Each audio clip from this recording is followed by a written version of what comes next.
Hey there, Melon here. Have you ever seen something like this when you're using Windows? Okay, roger that, Doctor. Fuck! What's wrong? Seriously, auto-updating now? Well, so after using Windows for about 18 years since Windows ME, I've decided to try out Linux. To be honest, I used to try Ubuntu in my cousin's house like a while ago and I cannot remember anything. Anyway, after trying a bunch of distros and finding out which alternative programs are the best for my workflow, I'll tell you guys in this video.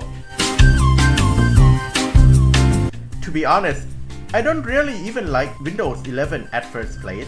I use it because it is offered out of the box with my laptop. They keep offering me OneDrive to back up my laptop's data, you know. This even conflict with some of the game I wanna play. For example, Dying Light that creates save directly on OneDrive and cannot even be loaded in the game. The same goes to Nier Automata. Moreover, along 2025, they even add more AI bullshit to their OS rather than fixing bugs. They even add Copilot to Notepad, as well as a random ads they are putting on start menu and the taskbar. They even add Windows Recall that periodically takes screenshots of what I'm doing on my laptop. Initially, they didn't even encrypt those screenshots. Even though they fixed that already, it's still not pleasant to use while being pranked all the time anyway. I know I can remove them, but they somehow come back after I update the system. I always come back. After using that for 2 years and about 10 months, I've made a decision to switch to Linux after previous semester. Without further ado, let's take a look at distro that I choose along this journey and which one is the best for my workflow.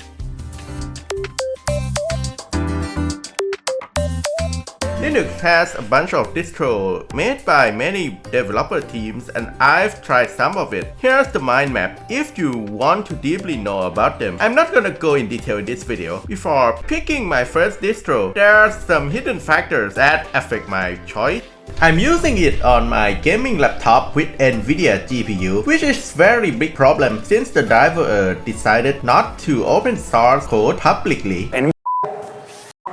So the scope gonna be quite smaller. So which distro you have been using? Hey dude, calm down. I'm about to tell you.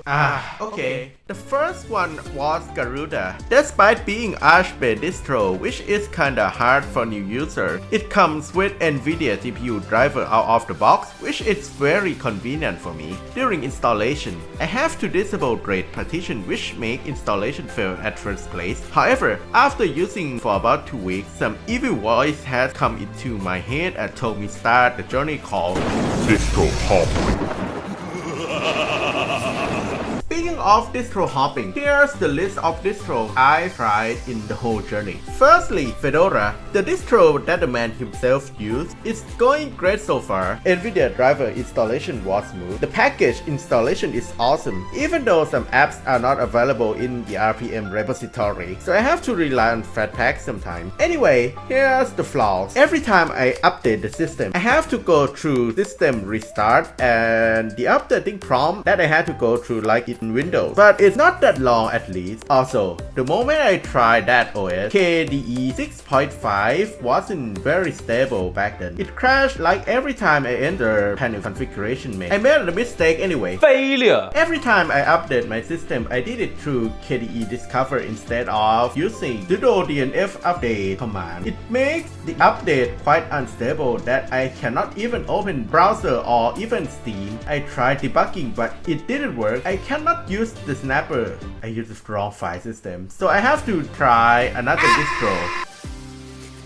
Nobara, the Fedora-based distro which made for gamers by the creator of G Proton, Glorious Agro.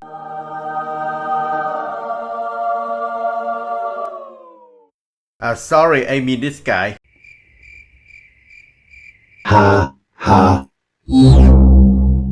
There's a slight problem upon installation that I can't exactly remember. After installation, I cannot open browser after updating my system for the first time, and yes, I made a mistake again. I was trying to reinstall my NVIDIA driver to fix some problem, but I cannot reinstall it. I tried from both DUI installer and terminal, but it didn't work at all. So I have to try another one. The next one, Pop OS. The installation was smooth. However, after updating my system for the first time, I was facing kernel panic. Next up, NixOS. The issue starts from the live ISO that the screen turns black in there, and I have to use the upload command to use the integrated GPU to be working as normal. The rest was smooth anyway. However, the problem starts after that. I have to edit the configuration file for almost everything to get my system working, from NVIDIA driver, keyboard layout, to package installation. Luckily, they have plentiful documentation and preset file to handle this. Unfortunately, I messed that up. Oh! Ew! Dude! What the fuck? So I move on to try the easier distro. I might rematch later. CHUNITHM, the most popular distro according to Distrohopping, and yes, it's based on Arch. However, the experience is awesome. Everything is ready out of the box. Unfortunately, after using it for about 3 weeks and updating it every day, I cannot launch the game I mostly play. The snapshot does work, but only briefly, so I tried something a little bit more stable. PikaOS, similar to CHUNITHM and Nobara, the gaming distro with the leading edge with the meta gaming package ready for gaming, but it's based on Debian, so it's gonna be more stable than the rest of them. However, after using that for a while, there's an update that removes console data, and I have to go through some configuration. I was feeling unsure for about 2 weeks and decided to do a clean reinstall, but in the different Windows manager called Wuthering. I'll have to learn about the hotkeys and editing the config file in order to enable additional keyboard layout, not as complicated as in NixOS. However, when I was playing some game with the third-person camera like Wuthering, the camera started to look upward and so I decided to go back to KDE, but the ISO file of the distro is failed to launch, so I decided to give CHUNITHM another try, but only updating it twice a week, and it's working very smooth so far. Quick update. I've encountered a bug that I cannot launch the game and the Steam lock show nothing, so I switched to bad site.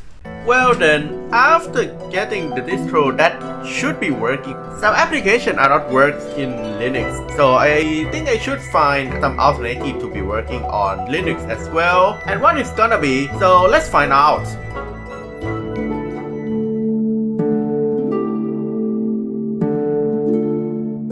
Working in Linux is actually great, even though some big corporate software like Microsoft Office or Adobe don't work here. However, there are alternatives for all of those apps that can replace those software. And those are software that I use in each type of works I have to go through. So let's see what I am using. Firstly, photo editing. The one that I mostly use when I was using Windows is Photoshop, but it doesn't work on Linux. Yeah, there are like 2 alternatives that work natively in Linux that I know. The first one is GIMP, or GNU Image Manipulation Program, the free and open source image editor that has almost the same capability to Photoshop, but the UI and the hotkey is pretty weird for new users. Fortunately, there are some plugins that improve your user experience available. But if you want your best experience like Photoshop from UI to hotkey without any configuration or installing plugin, this one is for you. Photopea. You can use it straight from the browser from simple editing to professional photographer editing level. You can even sync your project to your devices with your Photopea account. However, the free cloud is pretty small for most users and as exist. Next up, video editing. I used to try Premiere Pro and CapCut for a simple video editing, but they both are unavailable on Linux, so I have to find alternative for this kind of work. The one which is very common is DaVinci Resolve. The installation is smooth, but when I try to launch it, it doesn't start up, even though I managed to fix it. The H.264 and H.265 codecs, which are the most popular video codecs, are not working in the free Linux version. Another one that I tried is CHUNITHM VERSE. The UI is pretty fine for me, however, the FPS on the preview screen is not 60 FPS and the sequence count is limited, so yes, time to find another one. Blender. Yes, you are not hearing it wrong. This 3D modeling software is very wild. It is capable of various tasks from 3D modeling to the animations, sculpting, storyboarding, VFX and video editing complete in one software. Yup, the same program as the animation named Flow that won Oscar last year. However, it does consume certain amount of resources from your computer. If your PC or laptop is not good enough, this might happen. What's that noise?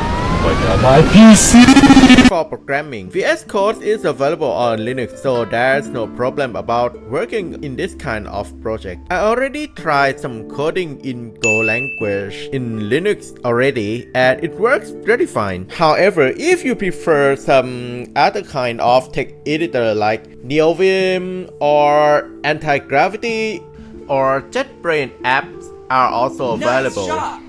Another kind of work that I have to go through is document and slide work. These are programs that I usually use for those kind of work. LibreOffice, this one has the most similar user interface to Microsoft Office. You can work offline and also support saving file in almost every common file format, for example PDF, DOCX or XLSX. Google Office Suite, if you have to work across devices, this is for you since it provides cloud support. The functionality is pretty similar to Microsoft Office. However, there is no dark mode in browser version. Me myself, who usually use dark mode in almost every application, feel like being flashbang every time I open it on my PC.